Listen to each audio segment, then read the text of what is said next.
కూటమి ప్రభుత్వం వచ్చిన 3 నెలలకి సెప్టెంబర్లోనే ఎక్కడ పనులు అక్కడ నిలుపుదల చేసేయండి అని చెప్పేసి వాళ్ళు ఒక జీవో ఇవ్వడం జరిగింది. సెప్టెంబర్లోనే కర్నూలుకి సంబంధించినటువంటి దానికి సంబంధించిన జీవో ఇచ్చారు. ఏమని ఎక్కడికెక్కడ పనులు ఆపేయండి, కాంట్రాక్టర్లు వెళ్ళిపోండి అని. అంటే వీళ్ళ కుటిలమైనటువంటి బుద్ధి 3 నెలలకే బయటపడింది.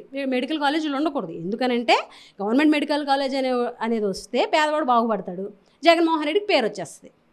ఎందుకంటే జగన్మోహన్ రెడ్డి గారి విజన్ కాబట్టి మెడికల్ కాలేజ్ ఈరోజు ఏదైతే మెడికల్ కాలేజ్ కంప్లీట్ అయితే జగన్ విజన్ కరెక్ట్ అయిపోతే జగన్కి మంచి పేరు వచ్చేస్తుంది అని ఒకే ఒక దురుద్దేశం. దాంతోపాటు ప్రైవేటీకరణ చేస్తే ముడుపులు వస్తాయి, కమిషన్లు వస్తాయి. ఇదొక్కటి తప్ప ప్రజాశ్రేయస్సు కోసం ఈ ప్రభుత్వం ఆలోచించట్లేదు. ప్రజాశ్రేయస్సు కోసం ఆలోచిస్తే ఇలాంటి 17 మెడికల్ కాలేజ్ విద్య మీద వైద్యం మీద దృష్టి పెడతారు. అంతే తప్ప అక్కడ అమరావతిలో ఇప్పుడు అమరావతి డెవలప్ చేయాలని అంటారు. అమరావతి రాజధాని ప్లేస్ మునిగిపోవడం, తోడుకోవడం, మునిగిపోవడం, తోడుకోవడమే. నీళ్లు తోడుతున్నారు, మళ్ళీ కన్స్ట్రక్షన్ స్టార్ట్ చేసరికి మళ్ళీ నీళ్లు, వర్షం నీరు. అసలు విజన్తో ఆలోచించకుండా ఎందుకు ఇలా ఈ కూటమి ప్రభుత్వం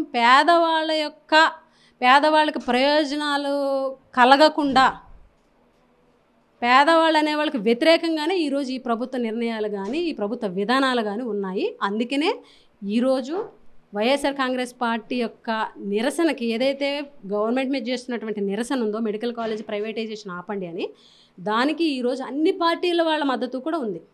సిపిఎం కానీ, సిపిఐ కానీ, లోక్సత్తా కానీ, లేకపోతే ప్రజా సంఘాలు అందరూ కూడా ఈరోజు సపోర్ట్ చేస్తున్నారు. మేము కూడా పార్వతీపురం మన్యం జిల్లాలో అన్ని ప్రజా సంఘాలని కోరుకుంటున్నాం. దళిత సంఘాలు, గిరిజన సంఘాలు, ప్రజా సంఘాలు, బీసీ సంఘాలు అందరినీ కోరుకుంటున్నాం. ఈ ప్రైవేటైజేషన్ పార్వతీపురం మెడికల్ కాలేజీ ప్రైవేటీకరణ అవ్వకుండా ఆపేటువంటి బాధ్యత మనందరి మీద ఉంది. మీరందరూ కూడా సపోర్ట్ చేయాల్సినటువంటి అవసరం ఉంది. ఆల్రెడీ స్టేట్ లెవెల్లో సపోర్ట్ చేస్తున్నారు. మీరందరూ ఇక్కడ కూడా సపోర్ట్ చేసి రోడ్డెక్కి విద్యార్థులు ప్రతి ఒక్కరు కూడా పేదవాడి కలలు చేయాలని చూస్తున్నటువంటి ఈ ప్రభుత్వం యొక్క నిర్ణయాన్ని వెనక్కి తీసుకునే వరకు మనందరం కూడా పోరాడాలని చెప్పి ఈ మీడియా ద్వారా వాళ్ళందరికీ కూడా విజ్ఞప్తి చేస్తున్నాం. ఇప్పటికైనా కూటమి ప్రభుత్వం ఈ నిర్ణయాన్ని వెనక్కి తీసుకోవాలి, లేకపోతే మా వైఎస్ఆర్ కాంగ్రెస్ పార్టీ పోరాటం ఆగదని కూడా ఈ సందర్భంగా